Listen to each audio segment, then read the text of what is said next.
I've never reviewed Dragon Ball Z, and it's not by accident. On YouTube, I'm known as the guy that's reviewed One Piece, Naruto, Bleach, and many other popular series. I've even written multi-hour-long in-depth reviews for the likes of Dragon Ball GT, Dragon Ball Super, all of the films, and because I valued my sanity, I also covered classic Dragon Ball. All of these excursions were massive projects that literally and figuratively took me to my creative and at times physical limits. Limits I was pushing past so that someday I could make this video. The final Dragon Ball review series that's been 5 years in the making, a series I've saved for the very end because it's where my career began.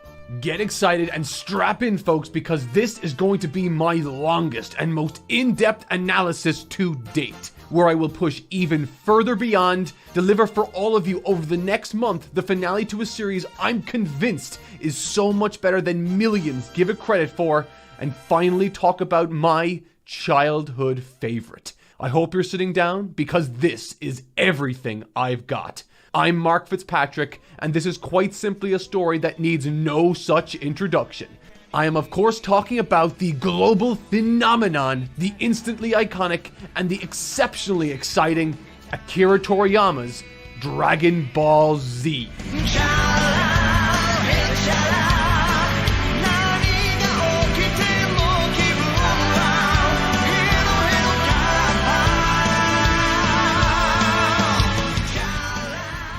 Chapter 1 The Saiyan Saga. 生まれは惑星ベジータ。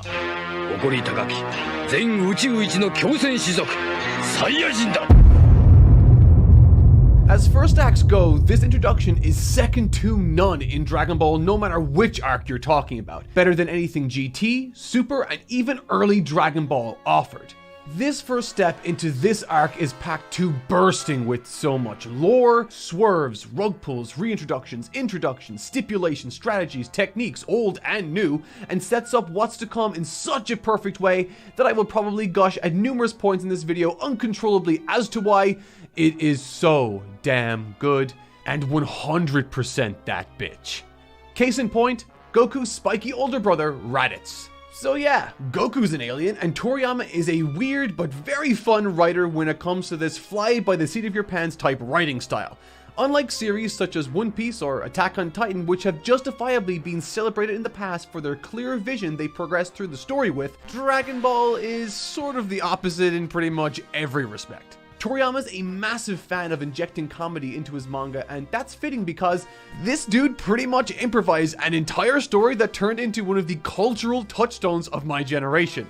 No big deal. And while proceeding in that fashion is unorganized and has its downsides I will absolutely be getting into later, there are some upsides that really gave this series an energy that otherwise couldn't have existed without it. In the same way a crowd gets giddy when a comedian quickly claps back at a heckler in the crowd, we as readers of Dragon Ball can appreciate the chaotic blitzkrieg of creative choices that takes place in Dragon Ball, and no opening to an arc better exemplifies the upsides of this approach than the kickoff to Dragon Ball Z.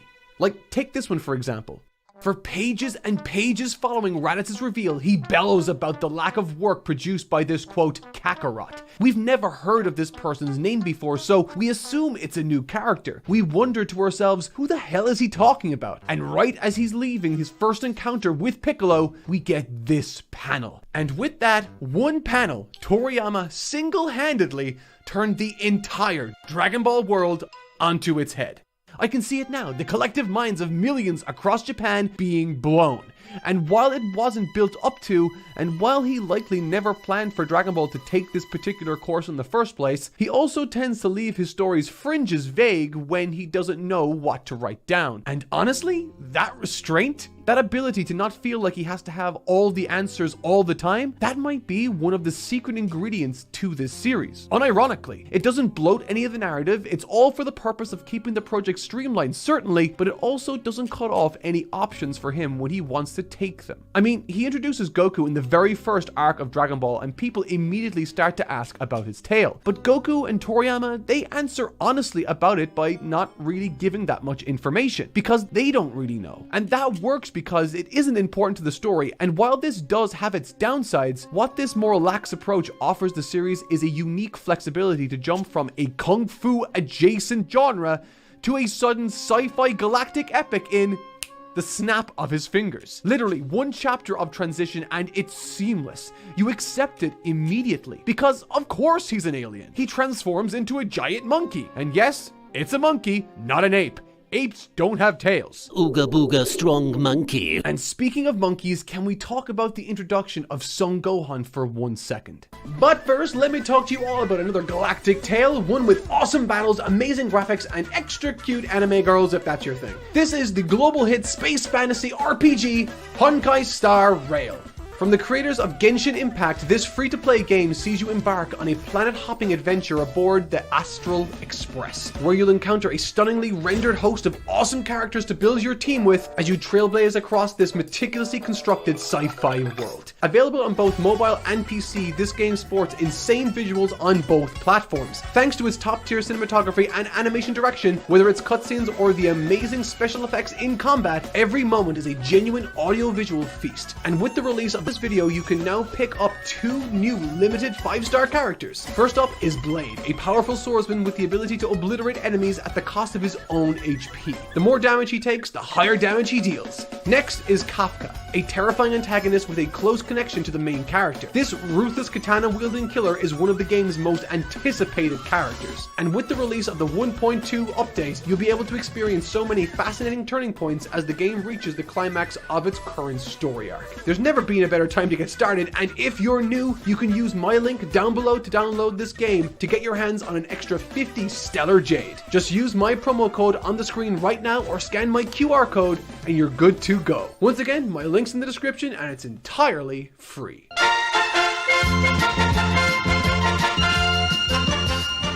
I think it's clear that Toriyama wanted him to be as different from his father as he could possibly muster, which, importantly and interestingly, is a vital aspect of the story that informs not just his role in this arc, but for the most part informs a lot of the story that he will ultimately tell in this series. But as introductions to a character and as introductions to this general idea broadly speaking goes, I don't think it could have been handled any better. It isn't often we get to watch a main character grow up and then be overshadowed by their children, mostly due to that offspring always on some level being compared to their fathers and never living up to them. And while there is an element of this in Gohan, it's that very element that makes him as fascinating as he otherwise ends up becoming, acting as a character study that simultaneously highlights Goku's strengths and eventually his weaknesses.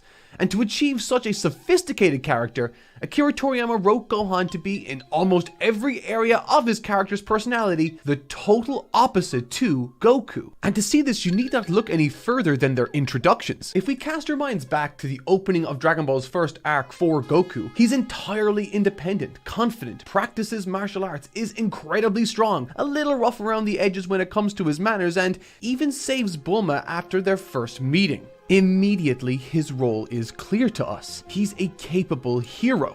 But if we look at Gohan's introduction, he's incredibly shy, hides behind his father, doesn't know how to fight, appears helpless, is polite beyond his years, and doesn't save someone, but instead gets kidnapped himself.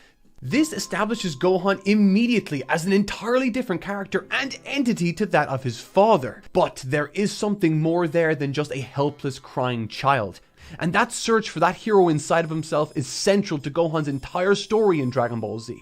A journey that begins in a stranger's space pod on a grassy barren field somewhere on Earth as he awaits his heroic father's rescue. その程度でのこのこやってくるとは。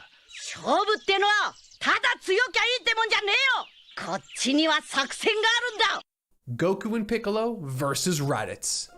That right there was probably my favorite quote from Goku during the Saiyan saga. On its face, it's a rather innocuous line that speaks to Goku's disagreeing with his brother's assessment of him and his abilities, but for me at least, this one line represents the prevailing theme of not just this arc, but perhaps this entire story. Raditz is a character that is present in the beginning of this story but is quickly forgotten. However, for me, he represents what is my favorite story told in Dragon Ball. A story of expectations versus reality, nature versus nurture, and allyship versus selfish conquest.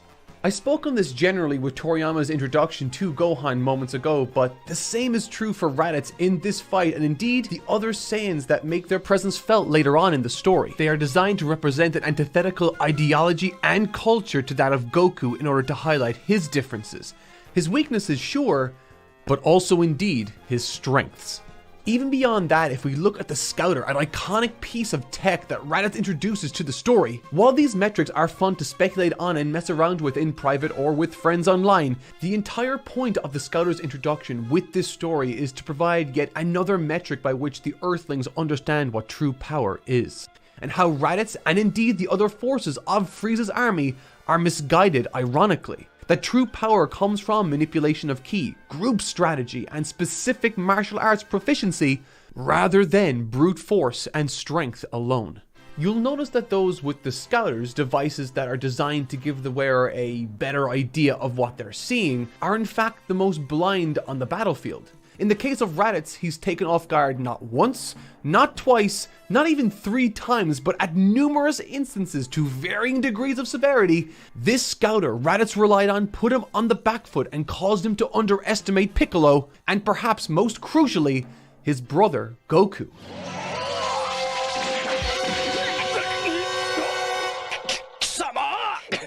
This fight is perfect. Sure, it's not as good as other major fights in the story or even this arc, but it was never designed to be. This fraternal conflict instead is here to set the stage for what's to come next and to establish the theme of the arc as a whole. That theme being, the differences we are criticized for can be our greatest strengths. And you need look no further for validation of this sentiment than this battle here with Raditz.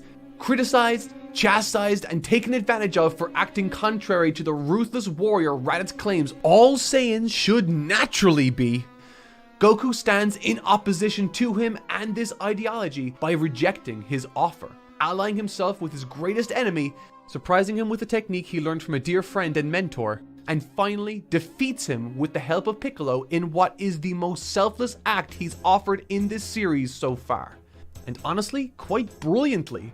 Raditz could never have seen this move coming because Raditz could never foresee a world where he would do the same for anyone else. In more ways than one, Raditz's worldview limited his abilities, all the while Goku, because of his sacrifices and virtues, has a community of friends supporting him that will march quite literally to hell and back in order to bring him back from the brink.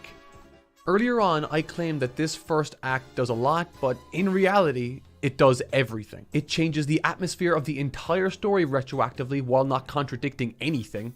It establishes a brand new main character for us to follow in Gohan, provides a captivating angle or theme from which to digest this story through, and sets up countless other facets to this story, all the while demonstrating one of the most breakneck, tightly paced fights in the series. And did I mention that the main character dies? An interesting and frankly morbid piece of trivia concerning this chapter's release is that 1 month following it, Emperor Hirohito died, and 1 month following that, the father of manga himself, Osamu Tezuka, passed away also. So in reality, over the course of a little over 2.5 months, the Japanese public had been shocked by a tragic passing following Goku's first ever death in the manga, and with 3 prolific figures of the time having passed, the start of 1989 was a turbulent one for Japan.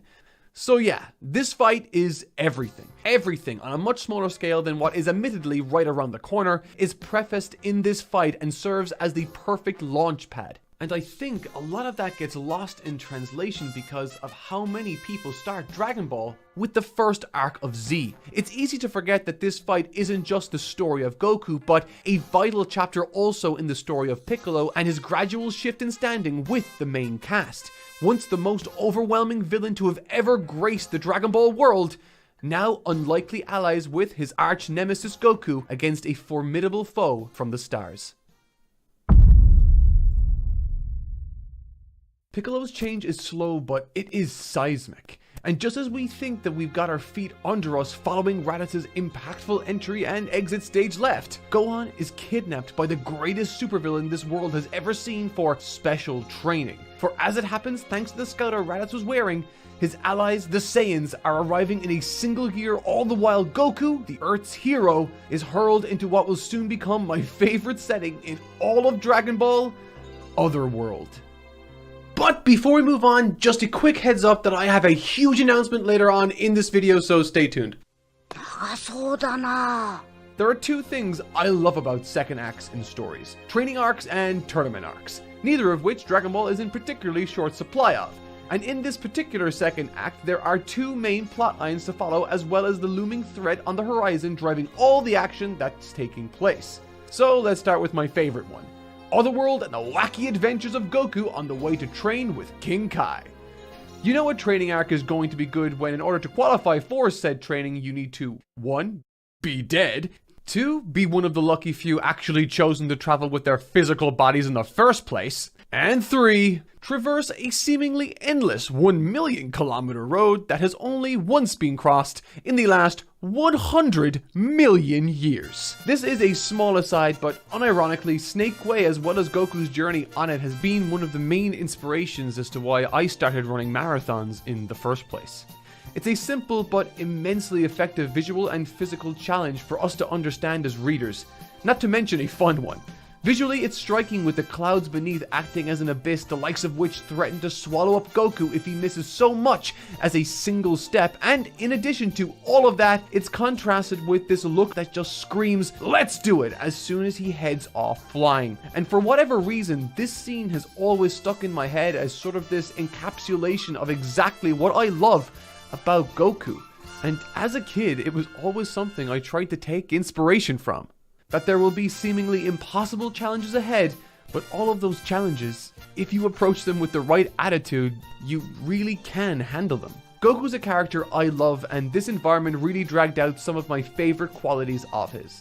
And that's not even to mention the filler in the original broadcast either. And while I will remain consistent and say that I don't typically enjoy filler, and that if you're looking for a pure experience as the original author intended, you should read the manga or go watch Kai or something. With all that said, these episodes are still some of my favorite fillers of all time. Pulling the trigger on Goku falling into hell only to find himself in a series of challenges against these two lunkheads was a great idea, and the misdirection at Princess Snake's palace only further elevated the treacherous path Goku had to navigate on his way to King Kai's training. But the street cleaner gag is just too perfect. I cannot help but imagine that Akira Toriyama wished and was kicking himself for not having come up with it himself. It's just too perfect, and it might be my favorite visual gag of all time.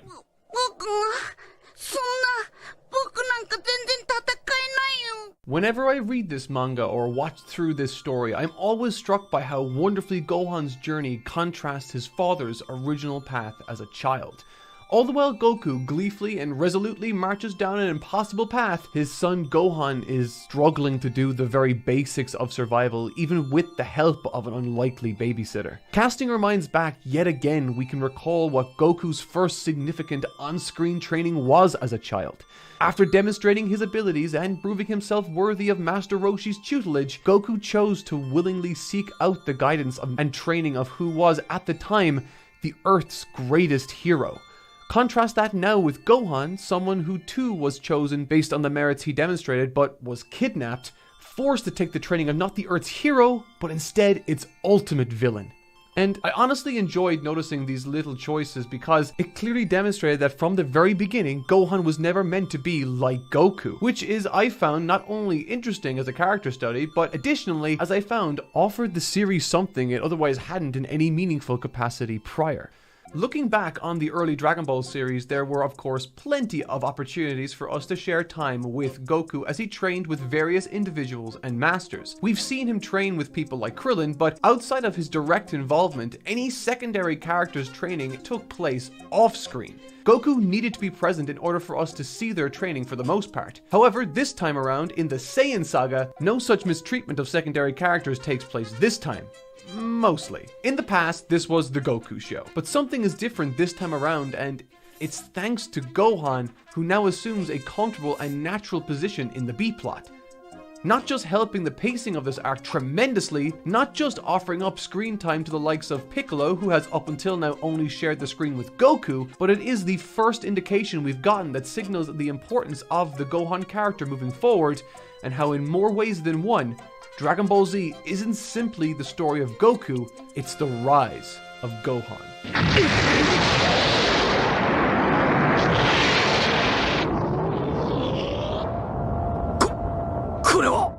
Something of note also is that while I referred to Gohan's training under Piccolo as the B-plot earlier, it's worth noting that for the time being, it could be quite easily considered the A-plot, with Gohan's training standing at 3 chapters worth of material compared to Goku's 1.5 chapters of total time spent on King Kai's planet. However, it's hard to shake the feeling that Goku's time spent on King Kai's planet was exceptionally special. Or at least it was for me. It's the first training arc I ever watched personally. I loved it, but what's interesting is that it's the first one for Goku on screen in quite some time too. While in the past Goku had training with Roshi and Kami, and technically his grandpa Gohan prior to the series, this training we see and enjoy on this small but memorable planet is the first piece of training we're privy to as audience members for Goku since his training alongside Krillin with Master Roshi in the second arc of the story.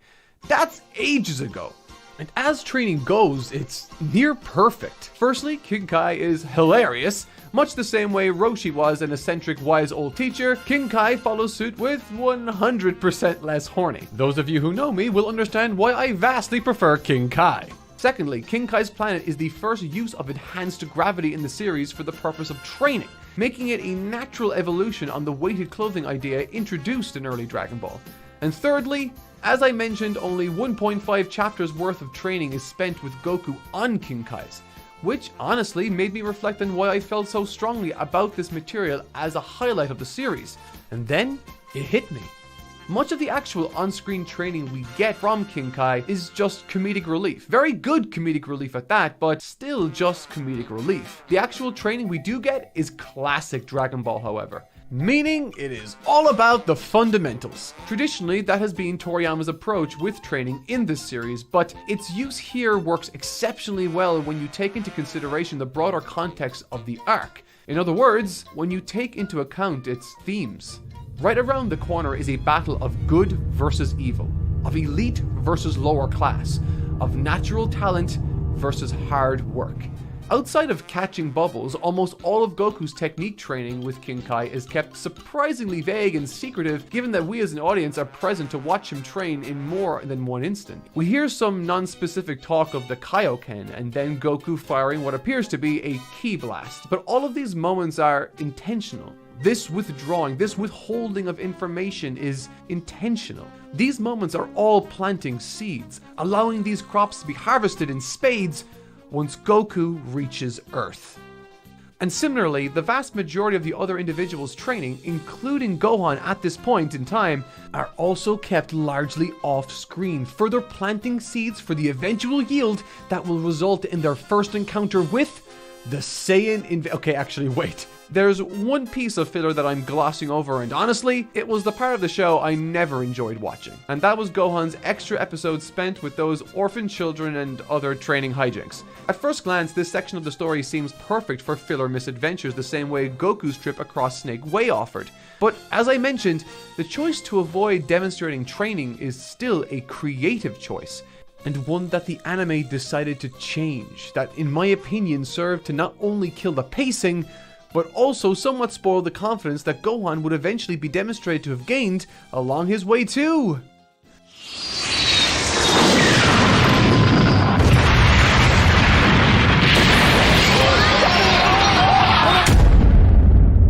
the Saiyan invasion. We'll be right back. And now for the exciting news. Many of you will know of or may even contribute to my Patreon at this point. Up until now, it's mostly just been a way for you guys to directly support me of your own volition. But now, for the first time ever, it is evolving. We are completely overhauling it. Not only is it a great way to help the channel, but you will now be able to gain access to a wide variety of awesome exclusive perks. We've got amazing wallpapers for PC and mobile based on the great artwork I've had made for the channel over the years. And these now come with with time lapses of their creation too. Alongside this, you'll gain access to not only uncensored versions of the videos, but you'll be able to watch in progress previews as soon as they're finished during the week. No more waiting for YouTube. But a big part of this is really about connecting with you guys and ensuring the most passionate of you have your voices heard.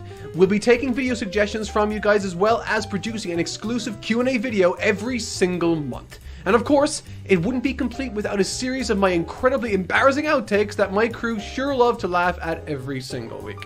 Examining her newly acquired pit.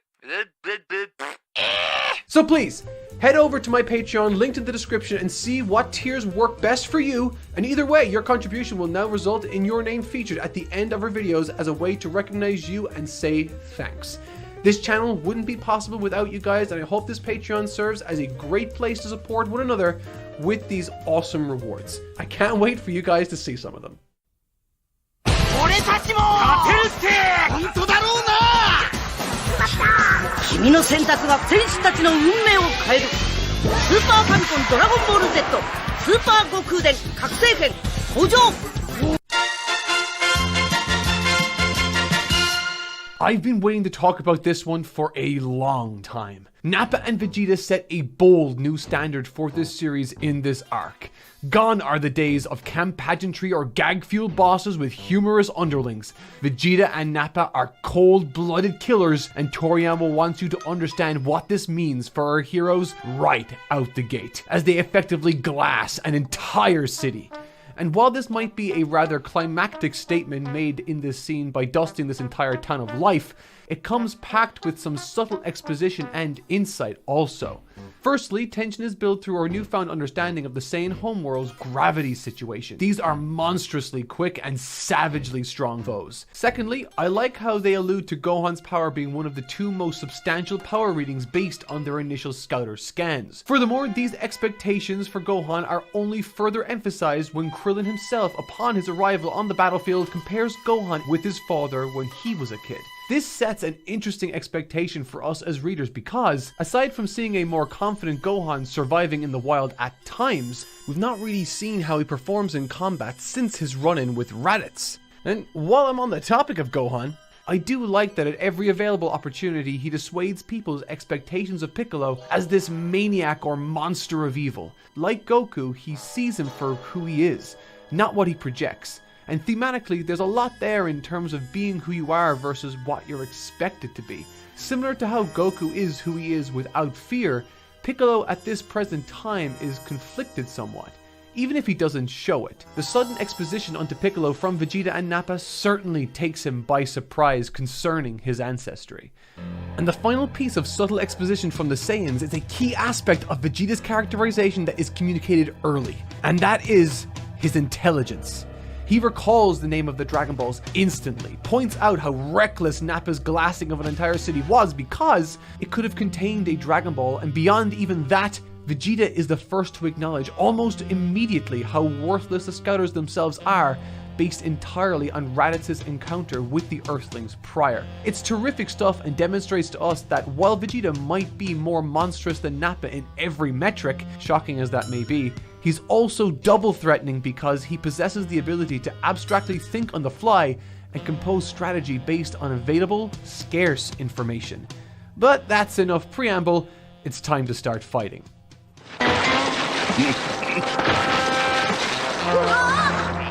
I think the choice of using the Cybermen is sort of emblematic of how Vegeta and Nappa view and value strength in the story. They each see the Earth's fighters, aside from Piccolo because he's sort of an Namekian, as weaklings. These folks are born on Earth destined to be weak despite their efforts. Conversely, the Saiyans carry themselves around with this overinflated sense of self-importance, specifically because of their ancestry. Because they know that they are this strong naturally. They are born this way. They cannot fathom elements like teamwork, specific martial arts practice or technique, and heart playing any sort of meaningful role in battle. And so, supplanting these Cybermen, beings that grow from the ground with no experience, no martial arts training, and no sense of self, only highlight how this is all the Saiyans believe is valuable in fighting. In other words, the raw strength that you're born with. However, much to their surprise, each one of the Earth's fighters defeats their respective Cybermen in one-on-one combat. Ten Shinhan, in seconds, absolutely dismantles his Cybermen with little to no effort, much to Nappa and Vegeta's shock and surprise. Because he was bested, Vegeta kills him mercilessly without consideration for anything beyond his ability to fight or lack thereof, citing that because he was defeated, he no longer served any purpose. Quote, "The Earthlings already defeated him. It would have been a waste of time." Even Yamcha technically possessed more than the necessary power to defeat his Cybermen. It was only when he let his guard down he was taken aback by this creature's lack of humanity, lack of self-preservation, and its immense conviction to only care about the result and not itself. Which again speaks to this philosophy the Saiyans have regarding power. It's all that matters to them. Nothing else is important. Reflected in how the Cyberman carelessly treats its own well-being. Its life is meaningless. It's just a number, a meat shield that serves a basic function: to kill, to fight, to win. Because of this, it stands to reason why someone like Yamcha, who doesn't at all view the world this way, is taken off guard by this kamikaze play, as is every single last one of the Earth's fighters, including Piccolo, much to the joy of Vegeta, who laps up this strategic ploy. Yamcha gets a lot of mockery following this display, and honestly it's a funny meme. But in the story, the point of the scene is to highlight that this was something none of the Earth's fighters could have foreseen coming by virtue of how they value other things beyond just winning. It could have and likely would have happened to many or any of them. Prior to this stepping up to the plate, Yamcha told Krillin that he'd go first as he could be wished back to life, given that Krillin didn't have that same luxury, being brought back in Dragon Ball arcs prior. And once the Cyberman self-destructs, Krillin reflects on this sacrifice, insinuating that this would have been him had Yamcha not been so considerate of his friend's fate. So in actuality, while this scene is remembered as yet another slip-up by Yamcha, ultimately he's taking one for the team, absorbing a blow that could have and likely would have taken each and every one of them off guard if they were in that same position. A selfless sacrifice, and one that draws out of Krillin the Earth's secret power.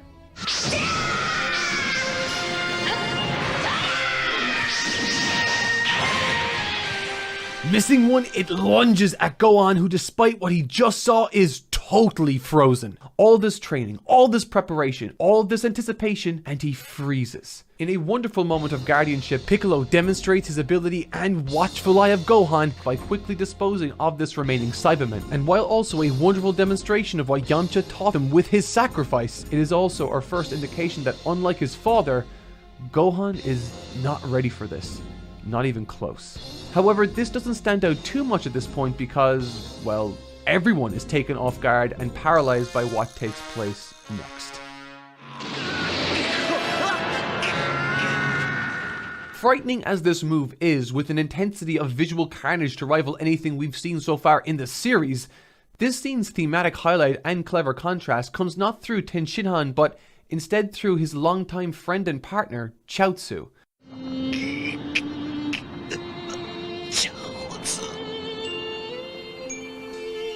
My quick breakdown earlier of the philosophy behind Yamcha's Cyberman kamikaze was partially to illustrate what the Saiyans believe in order to establish a clear contrast between them and the forces of Earth. However, there was a secondary purpose, and it was for this scene right here. I mentioned that one of the aspects that took Yamcha off guard was his inability to conceive of this particular strategy from this invading evil force. In other words, Yamcha was too good, too loving of a person with too much to live for, where he would so frivolously cast aside his life like that. A cursory glance at Chaozu's attack on Nappa might appear to share many of the same parameters, but truthfully, it is again a terrific highlight of this difference that exists between the Saiyans and the Earthlings, where the Cybermen attacked out of instinct and fear of consequence, attacking with a singular goal. Chaozu's attack is one of desperation, to save everyone.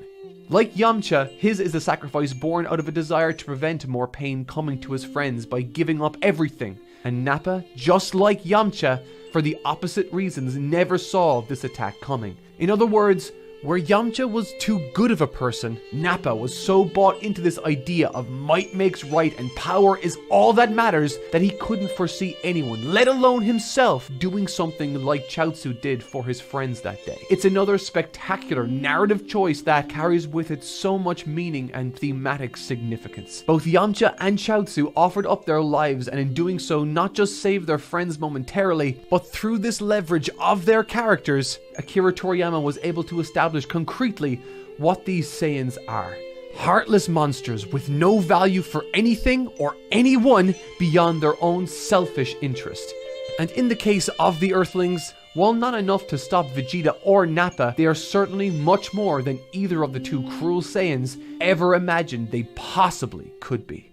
Piccolo isn't yet fully bought into this idea of self-sacrifice, however, and part of him still wants to believe that he's bad to the bone. And I think because of that, despite being shocked just as bad as everyone else as he watches what unfolds with these fallen warriors, he's also the only one able to retain a semblance of timing and strategy, and thankfully, he too can bring those like Krillin and Gohan into his plan of action. A plan that actually looks as though it's going to work. Right as Nappa is about to kill Tenshinhan, Piccolo gives the signal before disappearing suddenly and reappearing right before Nappa, landing his own brutish, animalistic slash from his claws onto the brutal and heinous Saiyan. Following this, the seasoned Earthling Krillin matches his effort with his own clubbing strike, setting up Gohan for the perfect final attack. The strategy was perfect. The strongest of the Earth's fighters sets up the attack with what is the most dangerous part, confronting Nappa directly. Following this, Krillin, someone who can be relied on in a pinch, one who earned Piccolo's respect in arcs prior during the 23rd Tenkaichi Budokai, nails his role here also. And now, hurtling towards Gohan, the second strongest fighter from Earth,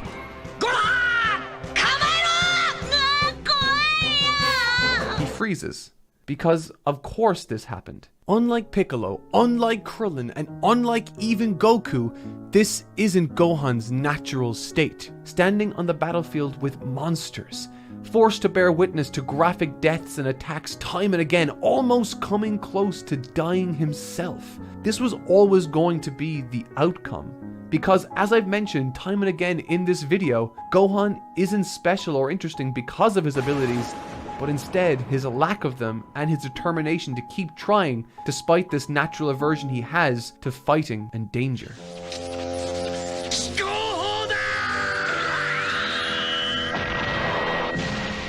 In the blink of an eye, this small and scared 5-year-old child has watched 3 allies all die in horrific and tragic fashion.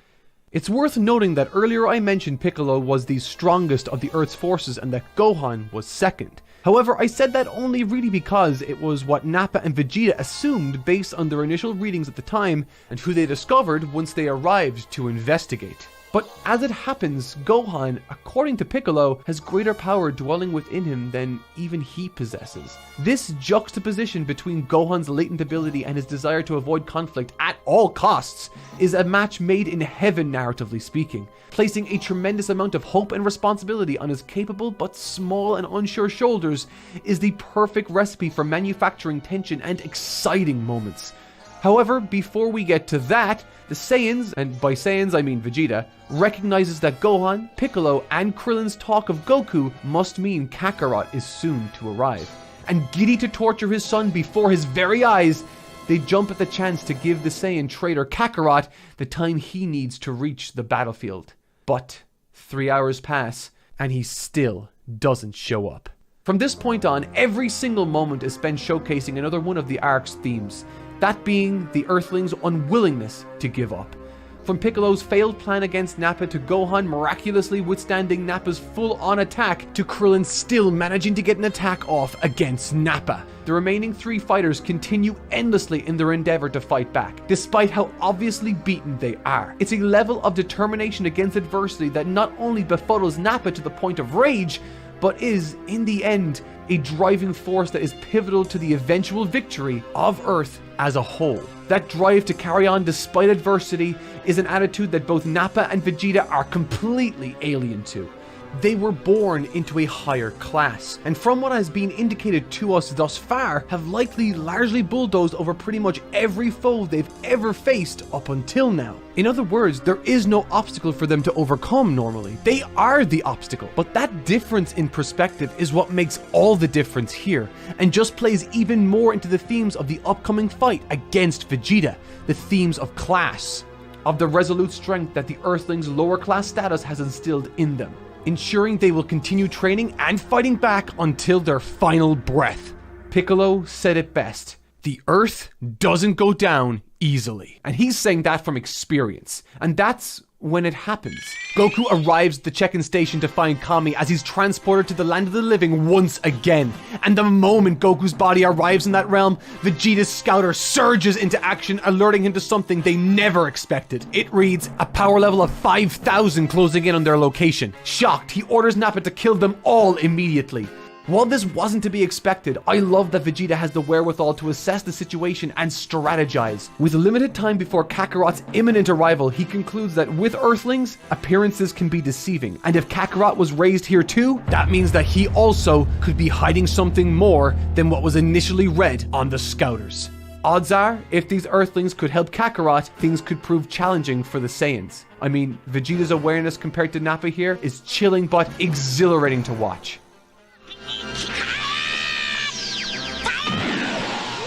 It's remarkable how exciting this was to read through. It's just handled so perfectly. Time and again, we're always given more of a reason to hold on, to hold out just one moment longer. And man, you might not register this upon your first read or watch, but this is the first attack Gohan has leveled against these invaders. It's his first attack, and it's by far the most significant on Nappa thus far. And he knows it.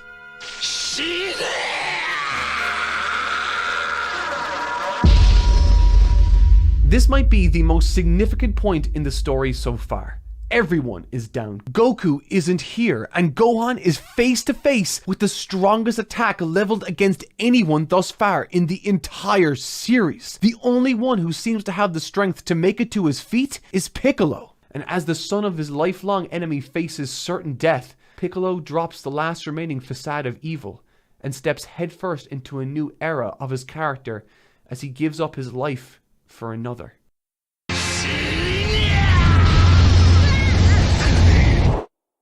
Son Goku の息を止めた後、再び貴様らの王になってやる。こやつはまだ生きておる。息の根を止めねばならん。生かしておいてはいかんのだ。でもお父さん言ってたよ。生まれ変わったピッコロさんは前みたいにむちゃくちゃ悪い人じゃないみたいだって。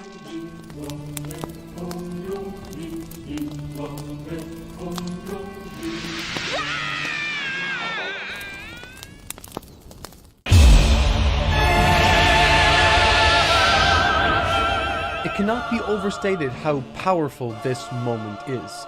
For most of us in the English-speaking world, the Z anime was our first experience with this story, which means that just shy of 40% of the story was missing to us. And as a result, much of the Saiyan arc's bombshell moments such as these are muted in the grand context of the series.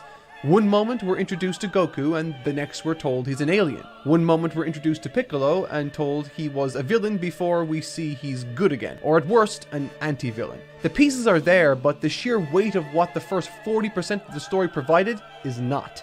Piccolo's sacrifice here is one of Dragon Ball's finest character moments. It's the culmination of a character arc spanning so many volumes, and it's a moment Toriyama spent so much time building to in this arc alone. This is a character born with the sole desire to kill Son Goku, and more than that, was born with this goal specifically in mind. One inherited from his creator, and one evidenced with malicious force as he mercilessly broke all of Goku's limbs in their first iconic battle. But this arc changes everything. Killing Goku in this battle against Raditz technically achieves Piccolo's goal, but it's never seen as such, nor is it presented that way. In fact, Piccolo compliments Goku's prowess in the battle, and he uses his death as merely a means to rile up Raditz by reminding him Goku will live again.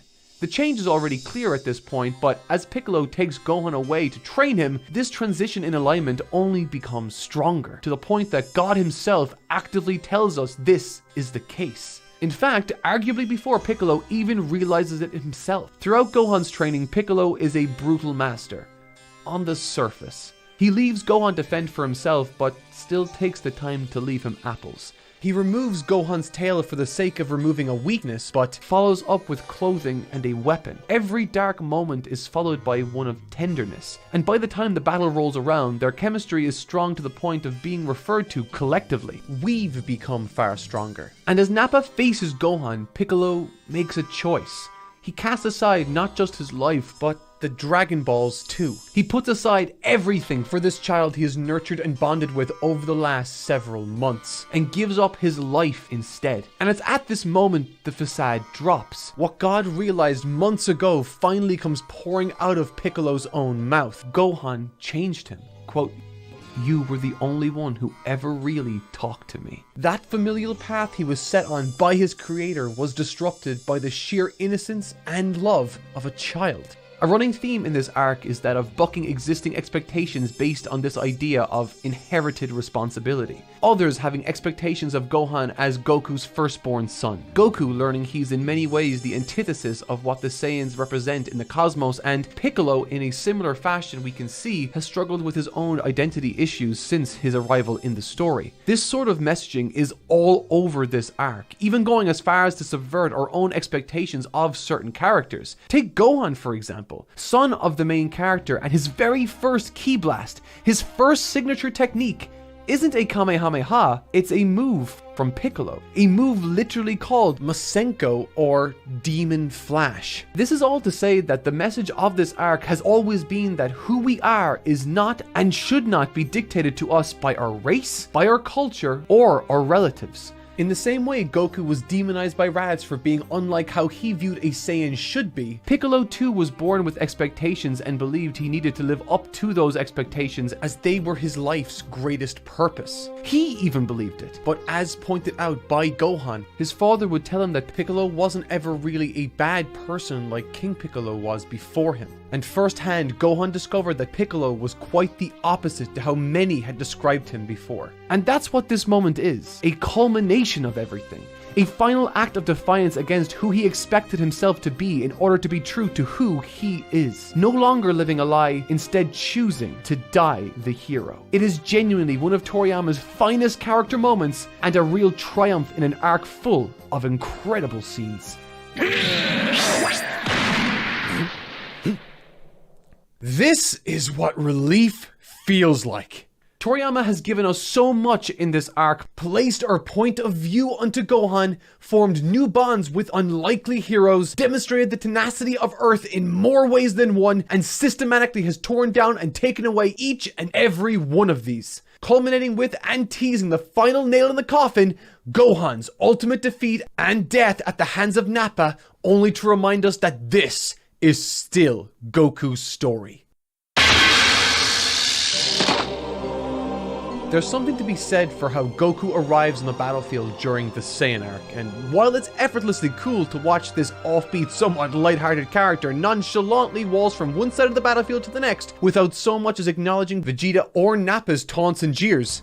In a way, by virtue of being true to his own values, by being silent, by focusing first and foremost on his friends, showing sentiment and concern for their well-being, Goku's attitude, by default, flies in the face and insults the Saiyan way of life. It immediately communicates to us as readers what this situation really is.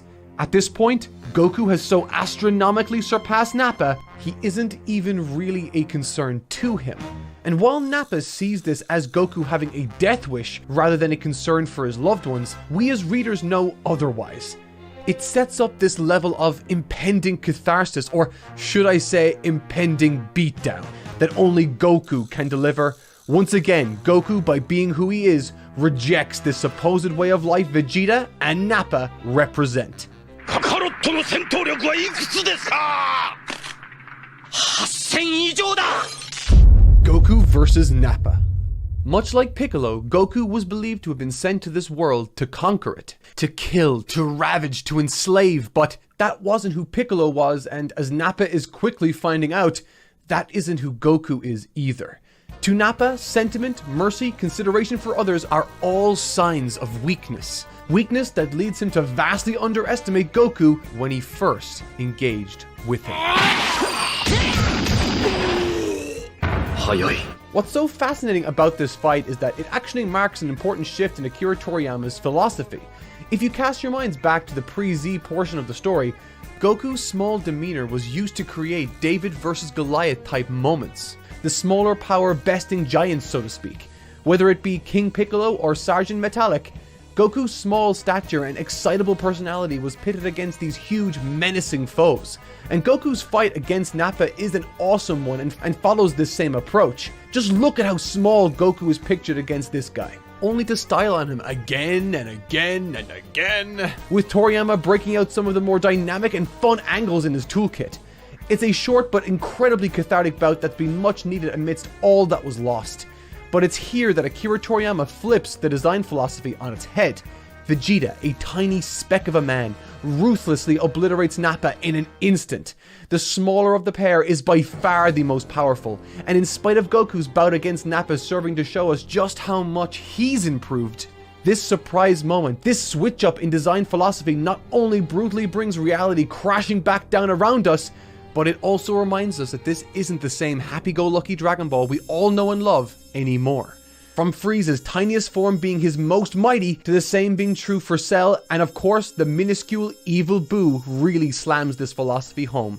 It's a simple but effective switch in conveyance of power, and man, it sure does nicely set the stage for arguably the greatest clash in the history of shonen manga. I have touched exclusively on the manga so far because I've always been of the mind that approaching the story in its purest form, right from the author, is the best way to examine a story, but this is Dragon Ball Z. I would imagine almost all of us got into this series through the anime, whether it be on Toonami back in the day or through Kai if you're part of the next generation. It's a cultural landmark of a series, and the staff who put it together are just as important to its worldwide success as Akira Toriyama himself. And so I want to take you on a journey with the staff who made this show a reality, explore their styles and how their hierarchy changed across the show's 7 years on the air. Yep, that's right, 7 years. There's no way that can be right! You see, in spite of the big Toei Animation logo slapped right on the show, Dragon Ball Z was predominantly outsourced to a large number of subcontracted studios. While Toei is a colossal mammoth of a production house these days, back in the day they straight up lacked the manpower needed to produce a weekly show like Dragon Ball entirely in-house. In other words, they needed a lot of help. For the Saiyan arc alone that we're covering today, there are 6 studios to introduce, and by the end of the series, that number will have doubled to 12. Dragon Ball Z is one massive collaborative project of varying quality, and that quality is almost entirely determined by the studio that worked on it each given week. First up is Studio Junio. Perhaps one of the most important of those introduced today, this studio was led by the very character designer of the show, Minoru Maeda. This man has been with the series since the very beginning, serving as the character designer for both the Dr. Slump anime before Dragon Ball, as well as the original Dragon Ball series. His ability to mimic Toriyama's art during this era was really second to none, and the character sheets for this arc truly set a solid foundation for all the various studios to follow. But of course, animation requires animators, and it was the key animators he had under him that were the ones truly responsible for elevating the episodes he led. At this point in the series, Maeda's team was primarily made up of a mix of Junio and Toei Animation in-house animators. These included Masaki Sato, Katsuyoshi Nakatsuru, Takeo Ide, and Hisashi Iguchi. 4 phenomenal talents of which you may have even heard of already. Sato and Nakatsuru especially produced some of the most phenomenal character art during this portion of the series, truly taking Dragon Ball art to a whole new level. While Iguchi and Ide were still more than capable of producing striking artwork, their talents for actual movement were where they really shone, and you can see that in their seriously dynamic output. But on the whole, Junio were very much an art-driven team, and so it's no surprise that so many of those beloved close-ups come from this very team. The level of fidelity found across their episodes is honestly insane. If I could draw like Masaki Sato, I would die a happy man. However, Dragon Ball's big appeal is in its fights, and when it comes to spectacular battles, that is where the iconic Studio Seigasha comes in. Whatever iconic bout comes to mind from this arc, it almost certainly comes from the team at this magnificent studio. Led by Tomokichi Takeuchi in this arc, Seigasha was compiled of 4 main talents at this stage: Yoko Izuka, Masako Mizumi, and most importantly, Masahiro Shimanuki and Kazuya Hisada. Although Mizumi and Izuka absolutely add value to their team, particularly arcs I'll cover in the future, it's primarily Shimanuki and Hisada who are just mind-blowingly good here, and animate arguably the most iconic moments of this arc. Shimanuki's work in Segasha's first Z episode is so strong. There's a real powerful rigidity to his work, and his artwork is honestly insane. But when you move forward throughout the arc, you'll see he animates some of the most incredible parts of Goku vs Vegeta too, including that famous beam struggle. Nobody draws debris quite like this man. He really is something else here. Although Kazuya Hisada is often seen as an equal to Shimanuki, and in terms of skill, he 100% is. He's actually his junior when it comes to the industry standing at this point, having only been promoted to key animator with Z's 4th episode. In spite of this, however, his early work on this series still manages to be excellent, filled with the great and dynamic movement he'll eventually become known for. And by the time the climax rolls around, he's delivering some truly breathtaking work. Now, I think what's cool is that Takeuchi, the animation supervisor for Segasha at this point, is a pretty talented animator in his own right and found plenty of time to produce his own strong contributions to the series.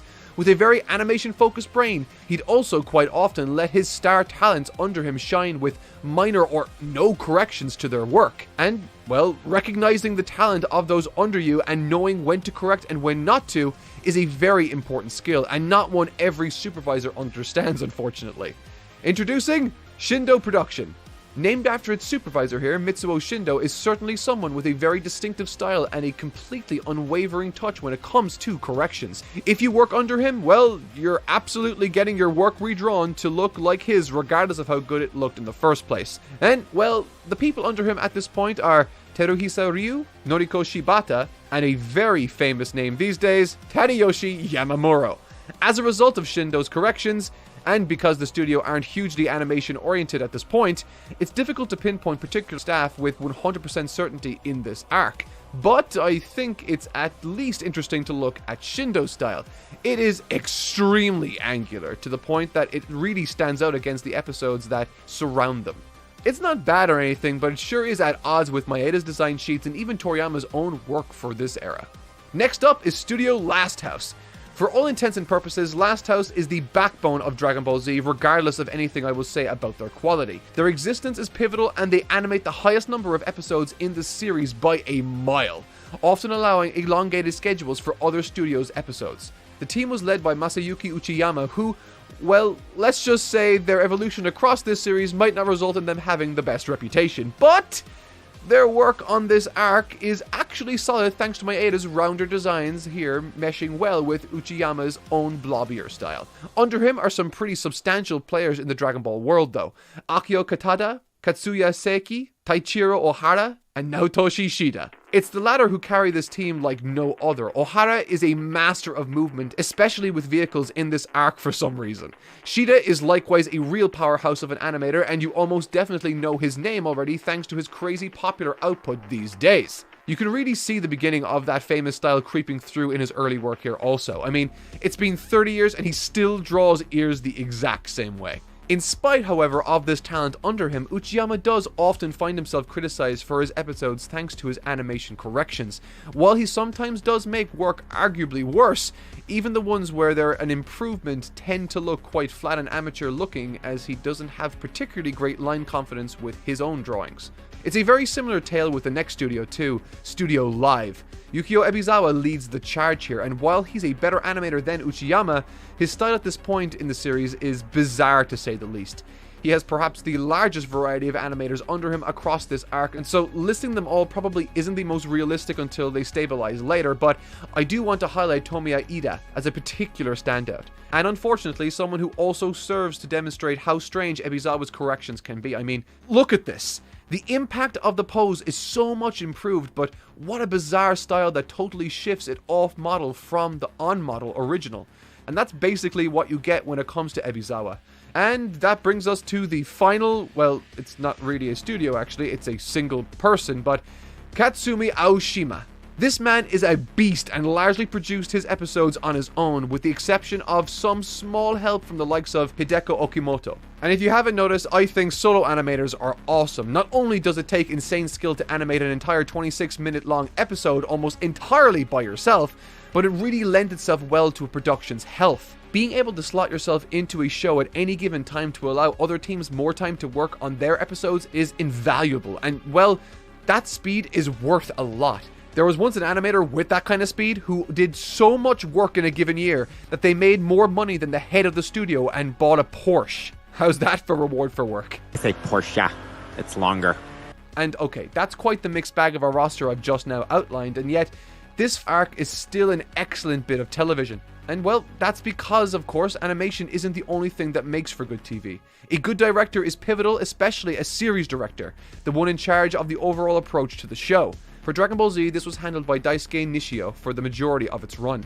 Nishio had already been a part of the original Dragon Ball series alongside Dr. Slump director Minoru Okazaki, as the higher-ups weren't convinced Okazaki was fit to lead an action-oriented series like Dragon Ball alone, and with a series like Dragon Ball Z being so insanely action-driven, Okazaki just wasn't really needed anymore. Sorry, bud. So, Nishio took the reins and kicked off the series with a bang, with a team of very competent regular directors under him too.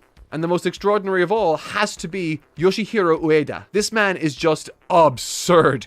Remember when I said Seigasha was the go-to studio for the incredibly animated episodes? Well, Ueda's the one for direction. His storyboards are honestly flawless, chock full of creative angles beyond Toriyama's own paneling, and filled with really seriously impressive lighting choices.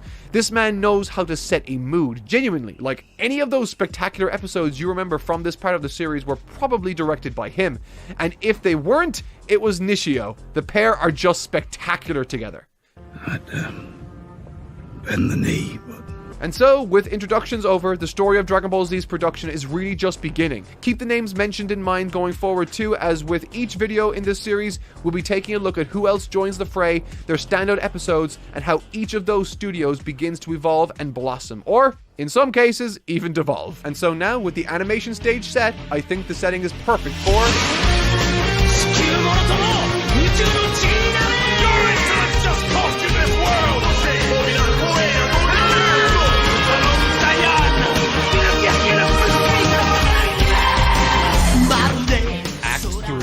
Goku versus Vegeta.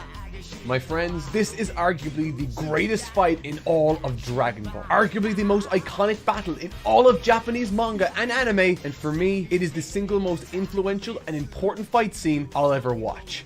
Why? Because this is the very first time I ever saw Dragon Ball. However, if we push aside my internal biases for a split second, I think there's a lot of merit to the suggestion that this is a story known for having some of the best fight scenes in anime, and this could very well be Dragon Ball's finest. Sure, it might not hit the iconic highs of the Frieza vs. Goku fight, or excite millions around the world like Cell's, but what this fight does better than any other, in my opinion, is do everything. And I do mean everything right. One of the first things I noticed when reading this fight was how Toriyama liked to play with characters' positioning to invite tension and to establish a sense of hierarchy, which is perfectly fitting for a fight scene designed to explore the themes of class. The mission statement of the fight is reiterated right from the outset, quote, "On this planet, we know that even the lowest born can outdo the elite if they work hard enough," says Goku. In response to that, Vegeta says, "Now I'll show you the wall you can never scale with hard work alone." This difference in worldview is specifically what this fight is about. Vegeta sees himself as higher than Goku, and thus Toriyama reflects this inflated sense of authority onto Vegeta by positioning him physically higher up than Goku. During the beginning standoff, he's seen as slightly higher, reflecting Vegeta's confidence. However, after that first exchange ends with Vegeta clearly getting the better of it, that confidence is validated and grows.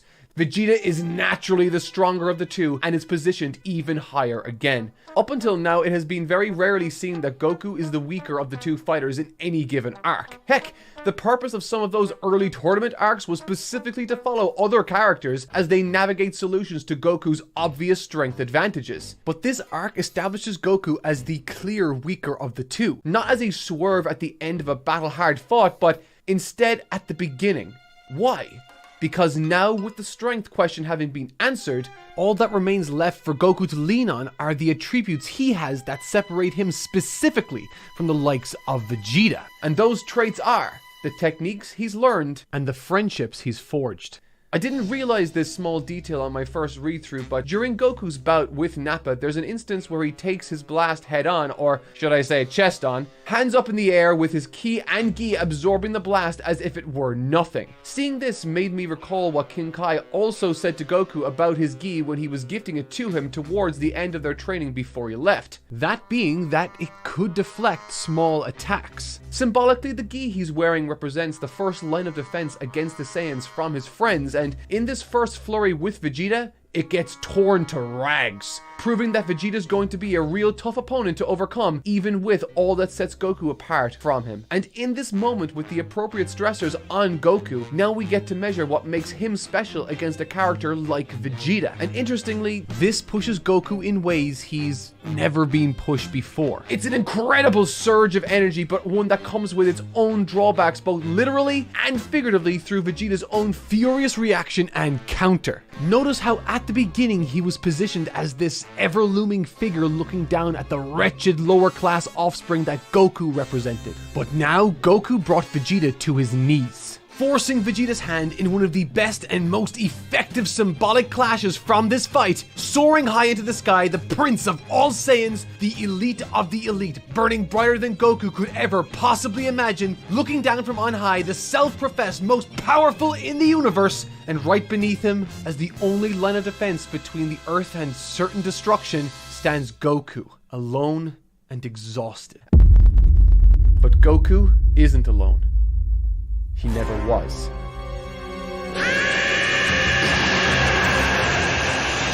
Erupting in a violent torrent of power, tenacity, and tremendous energy, Goku goes to use his ace, his most reliable technique, the Kamehameha. It surges from his palms to block Vegeta's earth-shattering attack. Across this incredible journey from the very first arc all the way to today, Goku has met some of the most incredible people and learned even more incredible feats and techniques from them. And fittingly, the technique that he first learned from the Earth's defender is what once again acts as a shield both for him and the planet he once defended. But symbolism isn't all there is here. In fact, I think this is where fighting as a mechanic peaks for Dragon Ball personally, where the future might yield more iconic and memorable moments, snapshots in history like Goku's initial transformation on Namek or the various forms of fusion which gave rise to tons of speculation and fan art over the years. It's this period of Dragon Ball's action that plays host to 3 new techniques that all share a common attribute that is perfect for building tension in the heart of combat. And this commonality these techniques all share is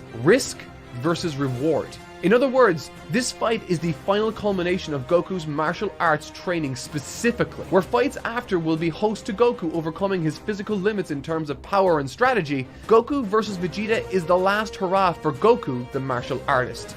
So, let's take a look at this fight under the microscope to see just how it ticks and how the techniques used emphasize the ideologies and strengths of the respective fighters. But let's get something straight from the outset.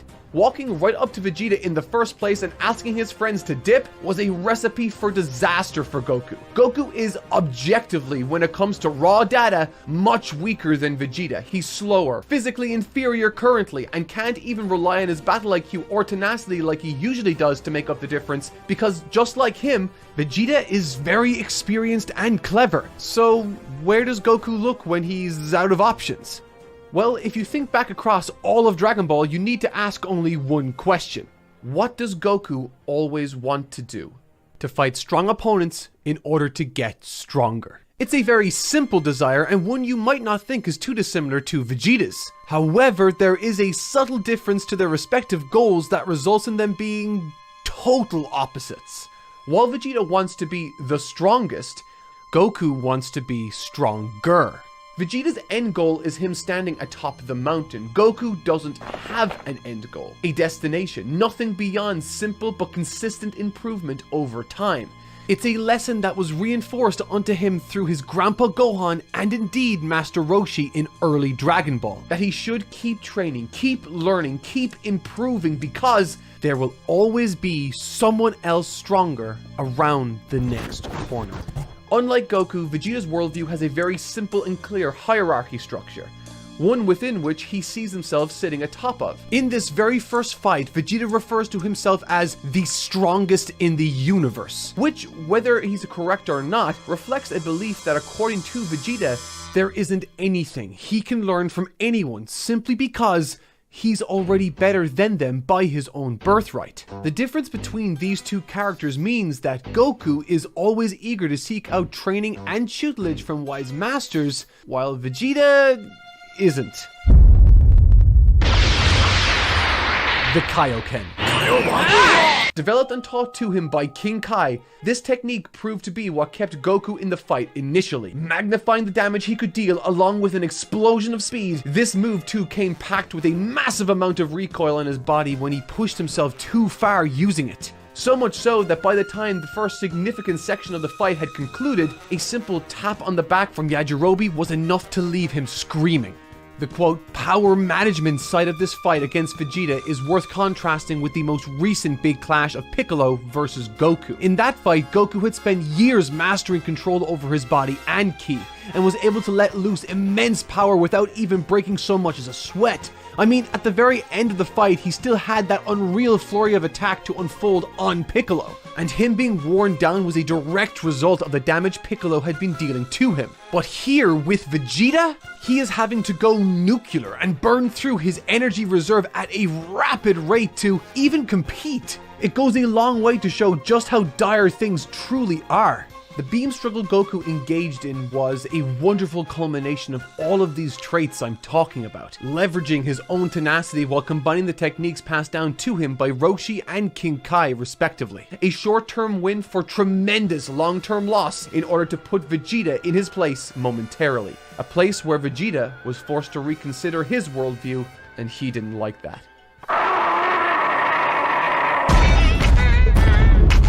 The Ozaru. The Ozaru in this context is the thematic opposite to Goku's Kaioken in many respects. Not something passed down to him or taught, not something which came with its own risk versus reward metric to consider, but a simple ×10 multiplier to his own already immense power. Many of you might point out that this isn't exactly a new technique to the series, and it's obvious why anyone would think that. I mean, it's been used a number of times across the story from the very first arc all the way to the middle of this one with Gohan. However, the important distinction here is that unlike every other time in the series, Vegeta is in full control. He's not a wild beast cutting loose on a random area. He's very clearly capable of much more specific movements, defensive maneuvers, and even speech. Unlike Goku's techniques, there's virtually no downside to this move from Vegeta. Well, apart from the jab to his own pride for needing to resort to such a measure in the first place against someone as lowly as Kakarot. With all of that said, this technique released by Vegeta, while it wasn't his intention, unconsciously this might have been one of the most significant blows to Goku's emotional state I've seen, and certainly for me, the single most tragic and sad instance in all of the manga. A moment that drags our minds back to the very first arc of Dragon Ball. There's a rather large chunk of Goku's life we aren't privy to.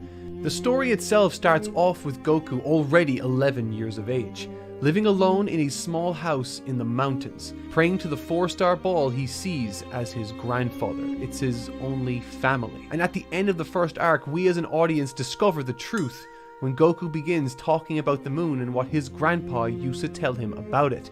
We put 2 and 2 together then, and he transforms. But the dramatic irony of all of this has been that through all the damage he's caused, it's all been unconscious. A terrible truth that has been hidden from Goku for the longest time, and we're reminded of this at the very beginning of this arc too, when Roshi asks if Gohan has ever acted strangely around a full moon following the discovery of his tail. And so now, as Vegeta transforms before him, it triggers a very early memory of Goku's. One that took place long before the beginning of this story. A moment in time where his grandpa would tell him about monsters that would come out at night. Goku's first words upon seeing this fully transformed state: "I've heard of apes like you. You killed my grandpa."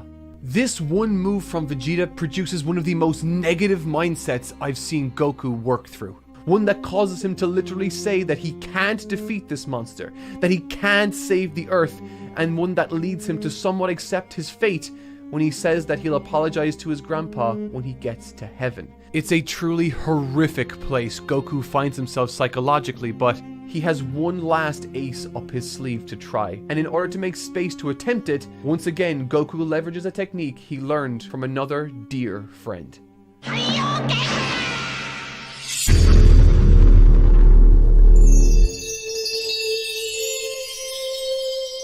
The Genki Dama. The Genki Dama is the most symbolic technique presented in this arc, one that's intrinsically tied to the messaging and themes contained therein.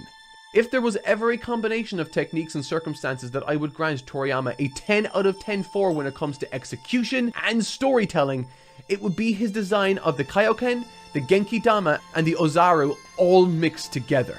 Following their bodies being brutalized and ravaged by the effects of the Kaioken, Vegeta and Goku are forced to take vastly different approaches that reflect their respective ideologies. In other words, because Goku used the Kaioken, Vegeta needed to use the Ozaru, and Goku then therefore needed to use the Genki Dama. Two techniques that when used in conjunction with one another create some of the most tense and exciting sequences I've ever read in a manga. Vegeta's Ozaru grants him enormous power, speed, and perfect control of his faculties, whereas Goku's Genki Dama, while thankfully light on the effort he needs to expel from his body to utilize it, forces Goku into the most compromising position possible, one where he has his guard completely down, and one which forces him to take his attention away from the literal giant monster in the arena before him. It's an extraordinary and exciting sequence of believable cause and effect in what is quite literally the darkest encounter Goku has ever faced. And when he rolled his last dice,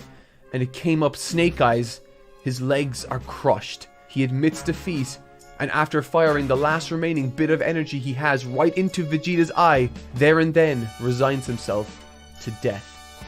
I've never seen Goku like this. But again, Goku is never alone.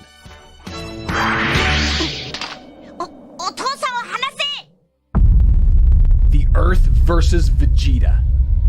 Now, this section, oh my god, this section, okay, woo, okay.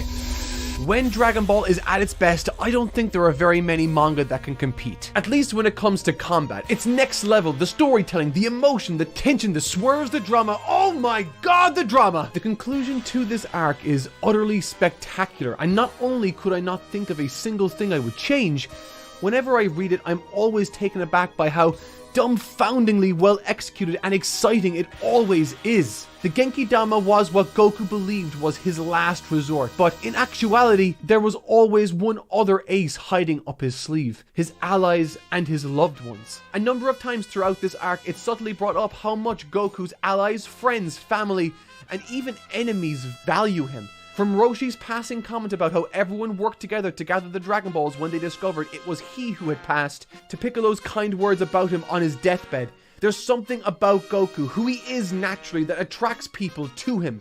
People who can help, who want to help, and those that will lay down their lives to protect him because they know he can and has done the very same for them. When Vegeta releases the fake moon into the sky, Krillin and Gohan notice as they near Kame House. But it isn't Krillin who turns back first.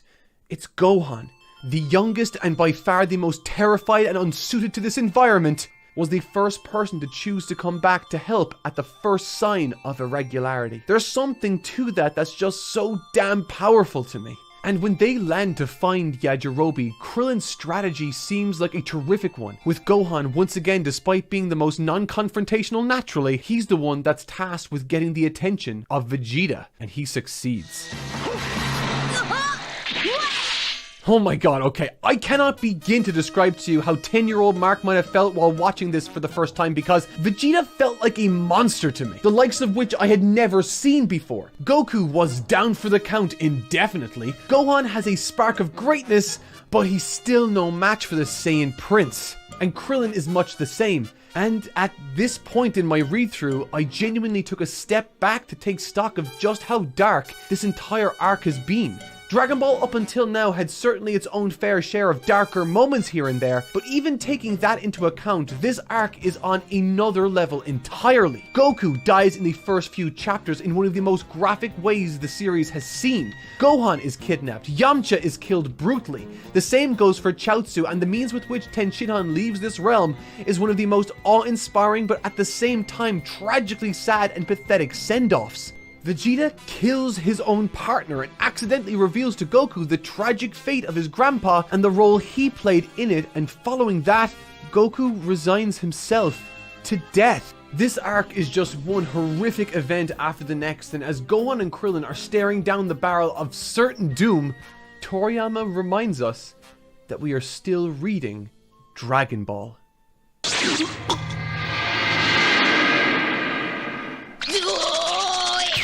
I cannot express how perfect of a moment this is, and what could quite possibly be the single best swerve in the entire series. Everything, and I mean everything, works so well here. Yajirobe is shown to be training along with everyone else early in the arc. He even gets his own small speaking roles. He's shown to be part of the battlefield where Goku and Vegeta move to eventually, and he's never seen by Vegeta, thus giving credence to the notion that Vegeta wouldn't expect him to come. And he didn't. Watching him frantically scurry away, frightened immediately after the slice, is nothing short of hysterical. Leave it to Akira Toriyama to undercut one of the darkest and most intense moments from this series with one of the best, most perfectly timed and placed jokes I've ever seen committed to paper.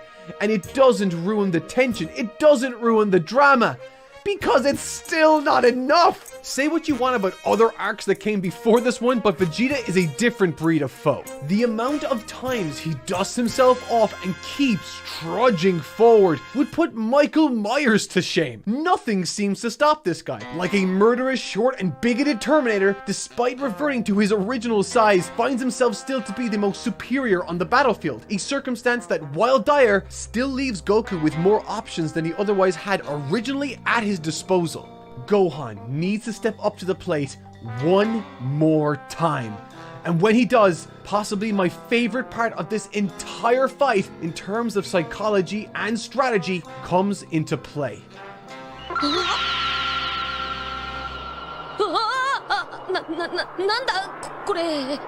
There's a lot to say about this moment being Goku's or Krillin's or even Gohan's, but in reality, I think it's a perfect combined effort of all three. Goku, the man who traveled to hell and back to get the knowledge, the ability to defeat Vegeta only to fail, now has to channel the technique he was taught and pass it to the person he trusts more than anyone else on this planet. Krillin, a character that once epitomized the definition of underhanded jealousy in the series, has grown to become one that recognizes his own faults and shortcomings faster than anyone else, and perhaps to a fault. Of all the Earthlings, Krillin is the only one that remains that can make any meaningful difference, and being one of the only two that Goku can pass this responsibility off to, Krillin is his first choice. And in the end, he was the perfect choice. His own self-doubt gave him room to delay the throw long enough to listen to King Kai's advice. And if not for Yajirobe, Krillin would have been the hero of Earth there and then. But I'm so glad he wasn't, because what happens afterwards is even better. Now, alerted to the danger, Vegeta easily dodges the sphere, seeking his evil key. Now, hurtling towards Gohan, he has to act fast. The child that was less than a year ago too shy and scared to introduce himself without encouragement, now stands in opposition to the most terrifying man the Earth and Goku has ever encountered. One that not only threatens their lives, but wishes to torture them all. And what's more, he now stands down the single most powerful attack, his own father's most powerful attack, with the instruction of reflecting it back to that monster Vegeta. This entire sequence tells its own incredibly rich story that enraptured me from start to finish. An arc, a story, a fight, all about how relying on others is a sign of weakness, now proves to be the most decisive blow leveled against the most terrifying entity the Earth has ever been threatened by. An attack that could have happened had 3 or 4 brave allies not rallied themselves to defeat a great Waka Waka! Oh my my god, this is the best arc ever! Just when you think this fight is over, when you think there couldn't possibly be more, Akira Toriyama says, hold my heat tab, and brings out more remarkable swerves and revelations like Gohan's tail having regenerated like Goku's used to back in the day. Granted, this is a little or very convenient given the circumstances, but after what we've just seen, to me, this is just having fun and the icing on what is slowly becoming one of the most delicious cakes I've ever eaten. Okay, that analogy got a little away from me there towards the end, but what I'm saying is, this story is great. Sure, it takes some liberties to make this happen, but it makes up for it because... Yajirobe again! Yajirobe lands the attack. Toriyama used the regenerated tail of Gohan to create space for another incredibly funny Yajirobe swerve. I cannot describe to you the joy this story makes me feel. Yajirobe is a king, an unsung MVP of this story. And fittingly, what deals the finishing blow to Vegeta isn't a punch, a kick, a sword, or even an energy blast, but instead the very transformation the Saiyans have used to conquer so many other worlds. A transformation that crippled Goku and one that took his grandpa away from him. And in the heat of that savage form, amidst all of the chaos and destruction, the reason of Son Gohan, the innate humanity he represents, was enough to allow him the clarity to target Vegeta specifically. And target him, he most certainly did. It's a thrilling turn of events as the last gasp of Earth's forces resulted in a roar the likes of which Vegeta narrowly escapes. And that's when it happens. He retreats. But this retreat and apparent victory is cut short by a curious request of Goku's. For no other reason beyond his own admitted selfish desires, he asks Krillin to spare his life so that he may one day fight him again. And in the end, the ultimate win for Earth, the prevailing of humanity, was capped off with a very Saiyan request from Goku. An aspect of him that will be explored even further in the next arc, as this colorful cast of characters we've all grown so familiar with leave the comfortable confines of their homes to venture forth into the dark, starry sky above in search for an answer to this question they've all collectively had. Can they bring their fallen friends back from beyond? Can they reach planet Namek to secure the Namekian Dragon Balls without succumbing to the dangers and terrors that lurk in deep space? Tune in next week to find out. But in conclusion, the difficulty in analyzing Dragon Ball Z like I have today comes from its abundance of characters that all independently deal with their own journeys. While their respective paths might intertwine in interesting and at times incredibly entertaining ways, these are still unique stories to each respective character that serve to not only create the cast we discussed today, but also serve to establish the infectious and engaging world of Dragon Ball we all wish we could be a part of. Structuring this video such that I gave enough time to explore the origins of what this arc and ultimately what Dragon Ball was trying to achieve is difficult and requires careful consideration. And if you feel as though I've glanced over certain aspects like Goku's first interaction with his brother acting for many as the beginning of Goku's road to accepting his Saiyan ancestry, rest assured I haven't forgotten about that section and instead have saved that material for a section I hope to cover in the next video covering the Frieza arc and Goku's ascension to legend in the manga industry. But in short, this is a story I grew up with, and what this video represents is a view into my mind and how I perceive, understand, and see Dragon Ball Z. In other words, this is why this story has been the most influential in my life, and why I am writing this series at all. We've defeated the Saiyans, everybody, but we are far from out of the woods yet. Next time we travel to planet Namek, and I can't wait for you all to join me on that mission too. But until then, I've been Mark Fitzpatrick. Thank you so much for watching, and I'll see you next time.